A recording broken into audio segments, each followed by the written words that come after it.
The PBS series Antiques Roadshow is celebrating 20 years of discovering personal histories and treasures. And it's kicking off its 2016 season with a new look, new set, and 3 new episodes which were shot in Spokane this past June. The first time the Roadshow visited the Lilac City was in 2007. We have found great stuff the last time we were in Spokane, and the convention center is beautiful. The people are easy to work with. When we come to a city, we give out 3,000 pairs of tickets that we allow people to register for. And they showed the love for us here in Spokane. For those 3,000 pairs of tickets, we had a little over 14,000 people register for those tickets. So that's a lot of love. The day before the event, the Roadshow set and lighting need to go up quickly. Antiques Roadshow is such a megilla. I mean, we need 100,000 square feet of column-free exhibit space. So right there, it's hard to get into a lot of places. We bring about 55 crew members and we hire about 15 locally. So we have a great crew from KSPS that we worked with before, actually remembered them and they remembered us. I'm trying to make sure that the show runs on time, trying to make sure that we're hitting all our marks, that the set is going up according to plan. Creating 3 episodes of Antiques Roadshow requires an army of professionals, as well as local volunteers who guide ticket holders through the maze of the Roadshow set and help make sure that all questions are answered. There is no way that we could be doing Antiques Roadshow without the volunteers that all the local public stations help us recruit. They're really a vital part of the show. So much volunteerism happens here, and it includes our experts who pay their own way here. They pay their own expenses. We give them lunch and breakfast on Saturday, plus about 9.5 million viewers a week. They are contribute an immense amount to public television, collectively over $1 million worth of services. And the best part is, they are magical in what they know. And they will teach us something at every place we stop and at every show we watch.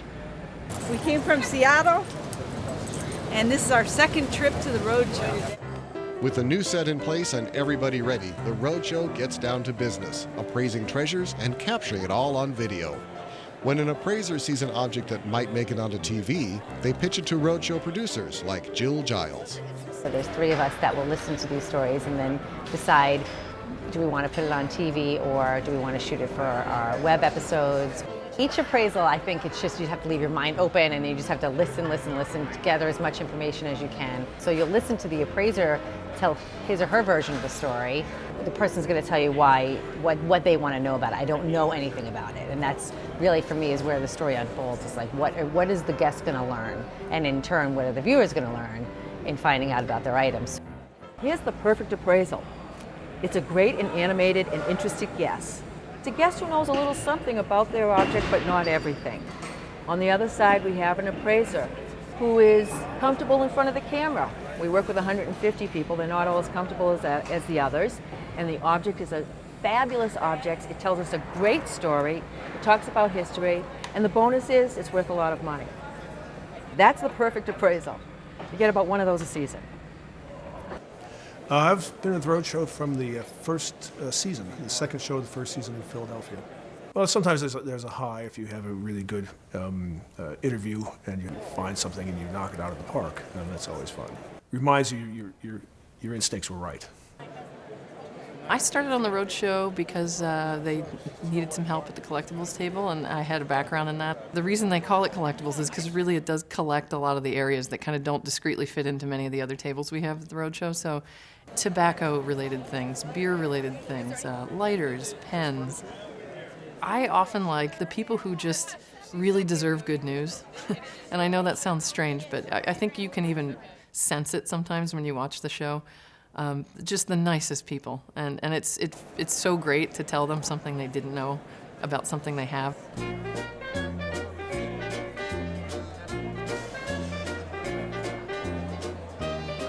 I would say the thing that I love most about working on Antiques Roadshow is the people. This is really an amazing crew to work with. I am so proud to be part of it.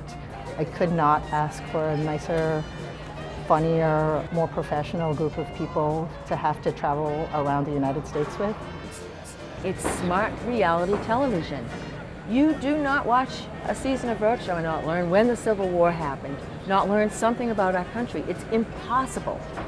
I enjoy so much the collecting of the stories, the meeting of the people, and what I have learned. I'm in a very privileged position.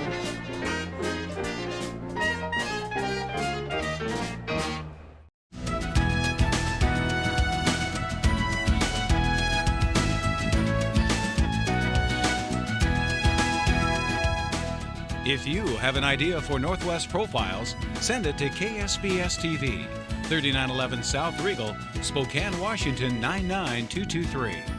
Northwest Profiles is a presentation of KSPS Public Television.